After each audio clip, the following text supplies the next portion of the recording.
C'est valable pour les Français, mais c'est valable pour beaucoup de gens sur cette planète. Notre problème, et si l'océan est actuellement en train de mourir, c'est parce que nous nous sommes complètement déconnectés de l'océan, nous nous sommes déconnectés du vivant, et aujourd'hui on considère surtout l'océan comme un garde-manger, comme un gisement d'énergie fossile, comme une déchetterie. On ne le considère pas comme le berceau de la vie dont nous venons. On ne le considère pas comme un organisme vivant. Oui, certes, l'océan a cet avantage d'être le premier organe de régulation du climat.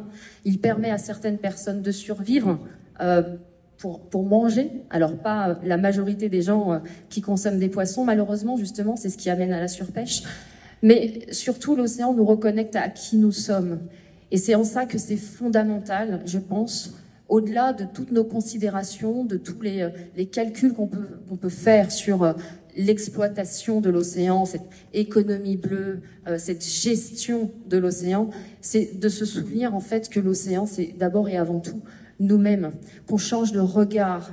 Et je pense que ce qui est intéressant avec des actions comme celles qu'on peut mener au niveau de Sea Shepherd, et notamment grâce à l'impulsion du capitaine Paul Watson, c'est qu'on a des gens comme nous, qui sont prêts à aller en mer, sur le terrain, là où se passent des choses qui passent complètement inaperçues, pour risquer leur vie, pour sauver des animaux marins. Et ça interpelle les gens, ça touche les gens. Paul avait l'habitude de dire qu'une baleine qui se fait harponner, c'est pas une histoire, mais des gens qui risquent leur vie pour sauver cette baleine, ça devient une histoire. Pourquoi est-ce qu'on fait ça? On fait ça parce que on se souvient. On se souvient qu'on vient de l'océan, on se souvient que les baleines, c'est nous. Et que si on n'est pas capable aujourd'hui d'épargner des animaux aussi charismatiques que les baleines, alors on n'épargnera rien d'autre dans l'océan. Et quand on dit si l'océan meurt, nous mourrons, c'est ça que ça veut dire. Si on ne peut pas sauver les baleines, on ne sauvera rien d'autre. Et ce qui s'est passé avec Paul Watson quand il a été incarcéré pendant 5 mois en prison a eu un impact vraiment intéressant. C'est-à-dire qu'il y a des gens qui suivent de loin ces problématiques sur l'océan, qui connaissent vaguement Paul, mais qui se sentent pas forcément impliqués, qui se sentent pas concernés. Et ce qui s'est passé avec cette incarcération, c'est que ça a été un électrochoc pour beaucoup de gens, parce qu'on s'est dit, il y a donc un homme qui risque de finir sa vie en prison parce qu'il a sauvé des baleines dans un sanctuaire baleinier international contre un pays qui viole un moratoire international sur la chasse baleinière. On a des dizaines de pays qui ont ratifié ce moratoire, qui ont ratifié ce sanctuaire.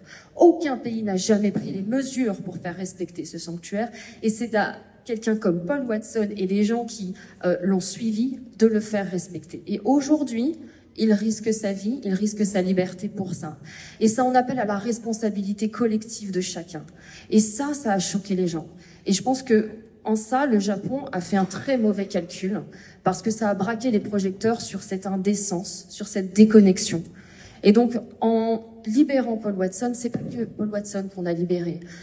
On a fait quelque chose pour les baleines. On a dit stop. Et on a compris, en fait, que à travers Paul, à travers les baleines, c'est d'abord nous qu'il s'agit de sauver. Et donc, c'est à ça que je vous invite aujourd'hui. On parle beaucoup de se baser sur la science. C'est effectivement important, plus la science avance et plus elle nous montre que l'océan n'est pas ce garde-manger avec ses stocks à gérer, mais que c'est un milieu vivant où tout est interconnecté. Et c'est comme ça qu'il faut l'approcher. C'est un milieu vivant, comme nous. Et donc quand on pense à l'exploiter, c'est à ça qu'il faut qu'on pense d'abord et avant tout. Et comprendre en fait que cette économie bleue, cette gestion, elle peut être un piège mortel si on ne change pas de regard et si on ne considère pas d'abord et avant tout l'océan comme ce milieu vivant auquel nous sommes rattachés. Et je le rappelle, l'océan n'a pas besoin de nous, les baleines n'ont pas besoin de nous, les poissons n'ont pas besoin de nous, nous avons besoin d'eux. Voilà, le rapport de dépendance, il est là. Et on leur doit le respect, et ils ont une valeur intrinsèque, et surtout, en se reconnectant à l'océan et en le préservant, on se répare nous-mêmes. Parce que vous avez tous remarqué qu'on ne va pas bien en tant qu'espèce. Vous avez tous remarqué qu'on est quand même plutôt malheureux. Hein. La consommation d'anxiolytiques, d'antidépresseurs, elle explose sur cette planète. Et on voit bien que ce ne sont pas forcément les pays les plus développés et les plus riches qui vont le mieux. Donc qu'est-ce qu'on n'a pas compris? Qu'est-ce qu'on a perdu? Qu'est-ce qu'on a oublié? L'océan, c'est une boussole et c'est un moyen de nous souvenir de ça. Donc je vous invite à vous souvenir de ça et à changer de regard d'abord et avant tout. Et ça nous évitera de commettre encore et toujours les mêmes erreurs parce qu'on n'a plus le droit à l'erreur.